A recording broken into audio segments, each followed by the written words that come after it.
Hello la team, j'avais envie de refaire une vidéo sur les barres muscle up et cette idée m'est venue en revenant sur ma chaîne YouTube parce que j'ai remonté un peu le fil d'actualité de ma chaîne YouTube, j'ai essayé de revoir un petit peu les anciennes vidéos, etc. etc. Et je me suis aperçu que j'avais une vidéo qui date maintenant de, je vais vérifier, de 11 ans. Voilà, ça fait 11 ans que je l'ai postée et je poste en fait une série de barres muscle up.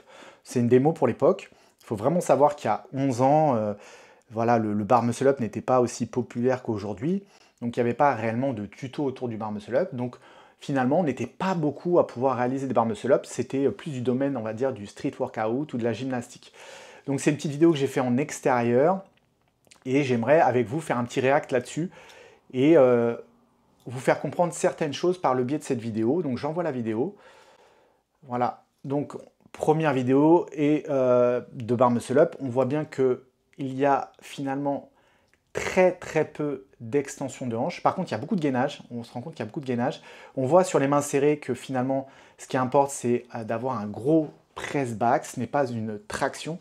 Donc, si un de vos coachs vous invite à faire je sais pas, des tractions assez hautes, moi, je ne répéterai jamais assez que effectivement, il y a peut-être cette sensation de devoir tirer sur la barre, mais c'est avant tout un appui sur la barre. C'est un gros press back. C'est ni plus ni moins qu'un travail de pullover en musculation avec une haltère ou avec une barre.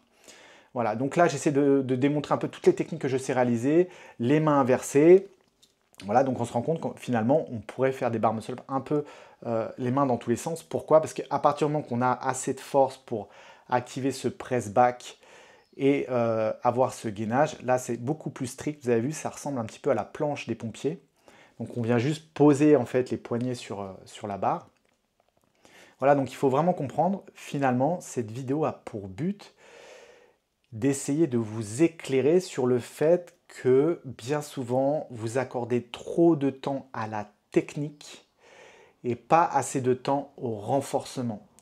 Le bar muscle up tel qu'il faut le voir, il ne faut pas le voir sous un phénomène d'enchaînement, il faut le voir plutôt sous un modèle d'effort maximal. Et pour ça, il faut que vous travailliez votre force sur des forces maximales. Donc pas de travail de 10 à 12 répétitions à l'élastique. Là, il faut essayer de travailler un maximum de force pour lever son poids de corps. Et plus vous allez avoir du poids, et plus il va falloir développer de la force. C'est bien souvent pour ça que les gens de petits gabarits arrivent à développer une gymnastique plus rapidement que quelqu'un qui va déjà être aux alentours de 85 et 90 kg. Et c'est tout à fait normal, puisqu'en fonction de son poids, en fonction de son gabarit, voilà, on va être plus fort dans un domaine plutôt que dans l'autre. Donc c'est une vidéo très courte.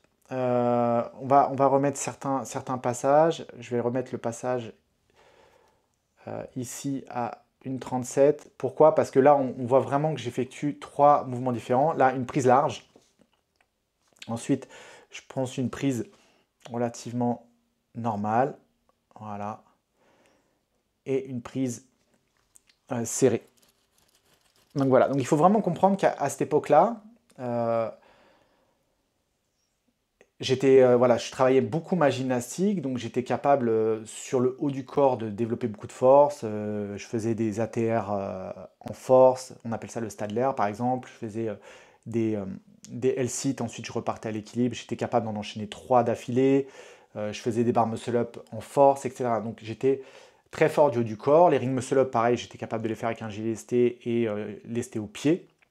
Donc j'accordais beaucoup de temps au travail de ma gym.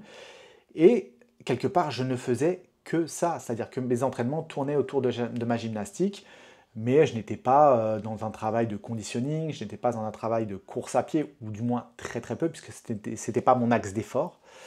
Donc tout ça pour vous faire comprendre que si vous voulez développer une compétence dans votre CrossFit, eh ben, il va falloir délaisser certaines parties pour accorder un maximum de temps et de répétition et d'heures à ce que vous voulez développer.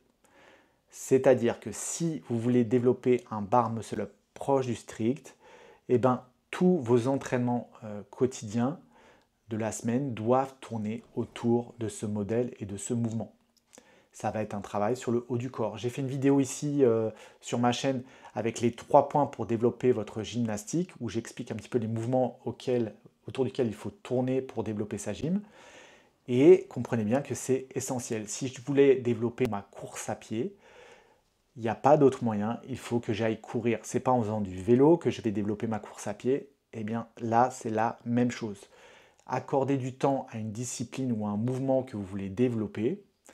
Passez-y tout le temps qu'il faut. Une fois que ce mouvement est entre guillemets maîtrisé, compris, là, je reviens à mes modèles un peu plus généraux. Mais c'est la clé. Et il n'y en a pas d'autres. Il n'y en a pas d'autres. Et surtout, de travailler des efforts maximaux. Si vous travaillez à charge légère avec un élastique et qu'il n'y a pas réellement d'effort musculaire, vous n'arriverez pas au résultat que vous voulez arriver. Comprenez bien ça. Si je veux travailler mon handstand push-up strict, il va falloir que mon press, obligatoirement, se rapproche le plus possible de mon poids de corps. Si je suis fort au press, au shoulder press avec la barre, il y a des chances que je puisse réaliser un handstand push-up strict. Si je travaille, je ne sais pas, un shoulder press toujours barre à vide en série de 15, il y a très peu de chances où je vais mettre énormément de temps à développer assez de force pour faire un handstand push-up strict. Vos efforts maximaux sont un secret dans le développement de votre gym. Comprenez bien ça. Et vous ne serez jamais assez fort en gymnastique. Vous aurez beau toujours développer de la technique, vous ne serez jamais assez fort. Donc, accordez-y du temps. Et l'intérêt de développer sa force en gymnastique sur le haut, obligatoirement pouvoir se répercuter sur votre grip, sur votre tirage. Donc, par exemple, votre barre en haltérophilie, vous aurez un tout petit peu plus de tirage pour finaliser votre mouvement. Voilà, ça va être quelque chose qui va se croiser. La gymnastique en CrossFit est sous-cotée. Quand je dis la gymnastique, ce n'est pas la technique en gymnastique, c'est le travail de force en gymnastique. Écoutez, je me suis peut-être un petit peu éloigné du sujet, mais je pense faire une petite vidéo sur comment j'exécute les barres muscle-up aujourd'hui et comment finalement j'ai perdu de la force sur mes barres muscle-up puisque j'ai essayé maintenant de tout équilibrer, on va dire, dans mon CrossFit. Donc à l'époque où je faisais ces barres muscle-up, il y a 11 ans, j'étais incapable de squatter plus de 147 kg en front squat. Aujourd'hui, mon dernier PR à 48 ans a fait que je fais un front squat à 147,5 kg. Donc voilà, je ne peux pas dire que j'ai perdu dans mon muscle-up, c'est normal, je n'y consacre plus autant de temps, mais j'ai réussi à augmenter le niveau général de mon CrossFit, comme par exemple sur le cardio, etc. etc. C'était une petite vidéo encore pour essayer de vous éclairer sur votre travail en CrossFit.